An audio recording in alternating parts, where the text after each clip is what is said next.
All right, look, on my channel, we get straight to the content. So, look, man, I'm home from Cali. As y'all can see, back to the car videos, bro. Getting my daughter ready for school, just warming up the car. So, a lot of time when you're on YouTube and you're in these content streets, around this time, the podcast kind of get a little dead. I'm not going to lie. So this isn't to disrespect any of the podcasters, because like I said, whether you're working out, whether you're at work, whether you commute to work or from work, these podcasts do hold us down, right? So a lot of times on my channel, I cover the Joe Budden Podcast. Y'all know this, right?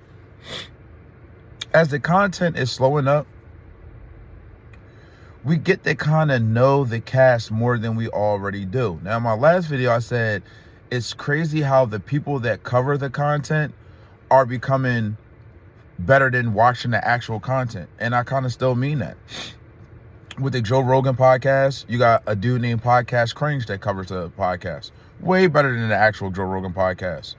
When it comes to Joe Budden, even though this guy can be biased sometimes, Danny from the Stop, he has been on as maybe the past 5 episodes, a way better job than the actual Joe Budden podcast, right? So on one of the latest episodes of Joe Budden podcast, maybe 2 episodes ago, but they all kind of go with each other, you know what I mean? We found out Joe is using Ozempic, right? So I'm like, okay, he using Ozempic, you know what I mean? Now, as a guy, and if you're a guy like me, it is what it is.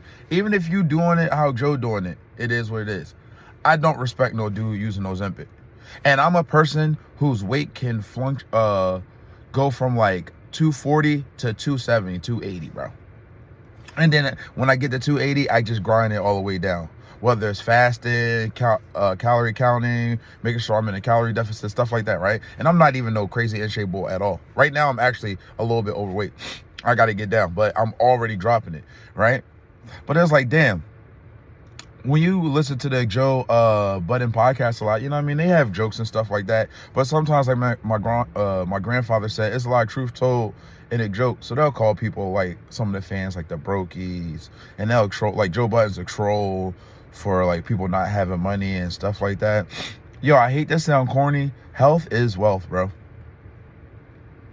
So Joe is up a lot of money. Y'all remember the leak? He's up a lot of bread. But he has that fat ass gut, and he don't got discipline to lose it. Can't respect it. Not gonna lie. Another thing I noticed in the podcast, the bull Ice. Ice is known as one of the greatest Twitter trolls of all time. Isn't it crazy how sensitive he is? But wouldn't y'all assume that's how an actual troll acts in real life? A lot of popping it online, but in real life, real corny, lame, scary, sensitive type energy. I would expect the same thing. But Ice is treacherous with it. They can barely joke with dude. I know they be trying to get around. First of all, at one point Ish was saying, yo, everybody always jokes on me. Yo, Imani gets it the most. Ish gets it the second most, bro. I just get a little jab and he be ready to be knocked out crying over getting teased. And he's a former troll. It's very, very weird to me. Not going to lie. Real biatch activity type stuff, right? Then, hold on. Go back. Then, that's my daughter. I'm going to wrap this up real quick. Sheesh, I can't even get a video in the New Year. She had my, and we early. I'm out here early. She had my ass. But, then we got Mark Lamont Hill. Now, if you're familiar with my content, you know I don't like Mark Lamont Hill like that, bro. He do a solid job, but I just think he's a lame-ass dude, right? So every time a serious topic comes up, and I am going to, not in this video, of course, because my daughter's waiting for me, I am going to address how the cast, how they speak about political stuff. For instance, the lady got killed by ICE. And just the way they speak on certain stuff, Mark Lamont Hill is taking, now granted, they respect his opinions and ideologies on stuff, but Mark Lamont Hill's ideologies are taking over the podcast. And so, if you're familiar with my other content, Mark Lamont Hill was in a cult, right? So Mark Lamont Hill always gonna tell somebody how they right or wrong or need to do better. This boy was in the cult with no sense, right? So more and more as we get more into the Joe Budden cast, because it's nothing to talk about, so they're talking about their sons, talking about themselves. Sorry, y'all, it's early. You get Mark Lamont Hill, another episode, how he talking about how his son is bad, and the cast laughing at it. Mark Lamont Hill is the first dude to tell men what they need to do and how little boys need to be raised. And this is another example of he got a badass little son. He's laughing at it. What the fuck is going on where that's acceptable to have a badass son and you not disciplining your son? You're not. Now, let's be real. Throughout history, the black community always had leaders, right? We don't have leaders. There's no Martin Luther Kings. There's no Malcolm X's coming. But you do want leadership for voices that can be heard, like mine and yours. You know what I mean? Mark Lamont Hill puts himself out there like he's that voice.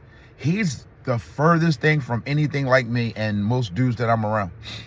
You got a badass son and you're not disciplining him. I'm not saying smack him, beat him, because y'all know how we was raised. We was getting that ass beat.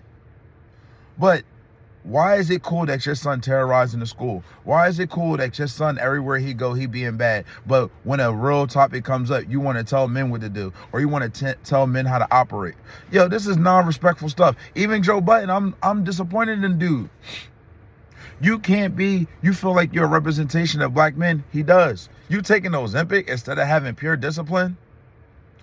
2026. I thought that foundational black Americans and black men would be stronger. I think black men are stronger. Like, I could just feel the energy. Like, respectfully, I could just feel the energy. Like, black men, we own something.